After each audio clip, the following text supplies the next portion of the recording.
লাইফে first time এমন handmade jewellery বানিয়েছি, তাও আবার পড়ালেখার কাজ হিসাবে। ইউনিভার্সিটিতে একটা সাবজেক্টের জন্য এই কাজটা দিয়েছিল, যেখানে কালার হুইলের কালার থেকে বা কোনো একটা কালার স্কিম মেনটেন করে যে কোনো ফ্যাশন প্রোডাক্ট ডেভেলপ করতে হবে। যেহেতু আপনারা আমার লাস্ট ড্রেস মেকিং ভিডিওটা এতটাই পছন্দ করেছিলেন যে ওটাতে 1.3 মিলিয়ন প্লাস ভিউ হয়েছে, তো ভাবলাম এটারও একটা ভিডিও শেয়ার করি। তো রাতে 2টা বাজে কাজ করতে বসেছিলাম। 2টা ফ্যাশন প্রোডাক্ট বানাতে হবে, সো আমি ইয়াররিং আর চুড়ি বানিয়েছি।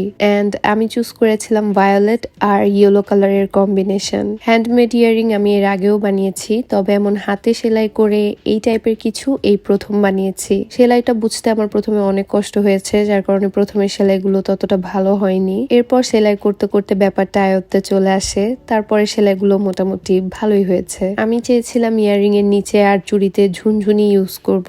ঝুনঝুন করে যে মেটালের ওগুলো আর কি, আই ডোন্ট নো এটাকে এক্স্যাক্টলি কি বলে, আমি তো ঝুনঝুনি বলি। যাই হোক, তো ওইটা ইউজ করব ভেবেছিলাম, বাট ওইটা ইউজ করিনি, কারণ কালার হুইল বা কালার স্কিমের বাইরে কোনো কালার ইউজ করা যাবে না। এগুলো বানানো যে এতটা কষ্ট, স্পেশালি চুড়িটা বানাতে আমার অনেক কষ্ট হয়েছে। প্রায় 2 ঘন্টা এই চুড়ি বানাতে আমার চলে গেছে। আমরা অনেকেই আছি যারা হ্যান্ডমেড জিনিসগুলোর কদর দিতে জানি না, প্রাইস শুনলে মনে করি কতই না বেশি প্রাইস নিচ্ছে। বাট ট্রাস্ট মি, এগুলো করতে এত কষ্ট হয়, এত টাইম কনজিউমিং, আর অনেক বুদ্ধিও খাটানো লাগে। আমার তো এটা বানানোর পর মনে হচ্ছিল হ্যান্ডমেড জিনিসের দাম আরো বেশি হওয়া উচিত। যাই হোক, চুড়ির এই ফুলগুলো এই টাইপের সেলাইও আমি ফার্স্ট টাইম করেছি, যদিও ততটা পারফেক্ট হয়নি, বাট আপনাদের কাছে কেমন লেগেছে কমেন্টে জানাবেন।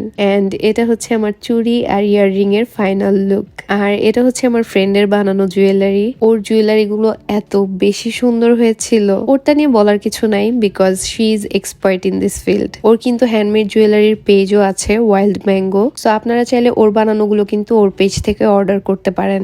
আর এদিকে আমাদের নীলা সুন্দরীটা কমপ্লিট হয়নি, তাও সে আমার ভিডিওর জন্য তার বানানো মালাটা এনেছিল, আবার সেটা নষ্টও করে ফেলেছে। যাই হোক, এই হচ্ছে আমাদের 3 বান্ধবীর বানানো জুয়েলারি। কাজটা করতে কষ্ট হলেও সবশেষে কিন্তু নিজের বানানো জুয়েলারি পরে বেশ ভালোই লাগছিল। আপনাদের কাছে কার জুয়েলারিটা বেশি ভালো লেগেছে কমেন্টে জানাবেন। ভিডিওটা এখানেই শেষ হচ্ছে। Thanks for watching.